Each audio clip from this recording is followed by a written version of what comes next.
Hello, good people. This is Phil Chenevert with episode number six of Why Do We Say That? Now, today, somebody told me, well, not today, but yesterday, somebody told me they'd rather see my lovely face rather than just these pictures I put up. So this is me. Today we're going to be talking about the word quiz and when in Rome, do as the Romans do. Where do those things come from? Now, I'm going to give you a quiz at the end of this little podcast episode thing. Oh. No, not you. That's my grandson. He's sitting here. So pay attention. Now, the word quiz still strikes terror into the heart and minds of most of us, and it is used in educational circles all the time. Forgive me while I read my notes.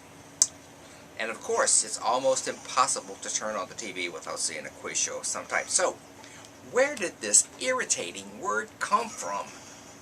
Is it ancient Greek, old Latin, old English? No, not at all, folks. Believe it or not, the best bet is that this is a made-up word. Yes. It seems that late in the 18th century, one James Daly, the manager of a theater in Dublin, became a tiny bit drunk and made a rash wager. He bet that he could introduce a word into the language overnight, within 24 hours. And what's more, he bet that this would be a word without meaning, no meaning at all. Now, there were takers of this bet, so to make good on his boast, he hired all the urchins in Dublin, gave them pieces of chalk, and sent them out into the night with the instructions to chalk a single word up on every available surface they could find. Guess what that word was? Well, of course, it was quiz. You know it. Now, in the morning, that word was on the lips of everyone in Dublin. What is this strange word all over the place? And they talked about it a lot, and at first the word became synonymous with a practical joke, for that's what he had really played on the people of Dublin. But gradually, giving someone a quiz came to mean making fun of a person by verbal questions. And over time, it has come to mean what quiz means today.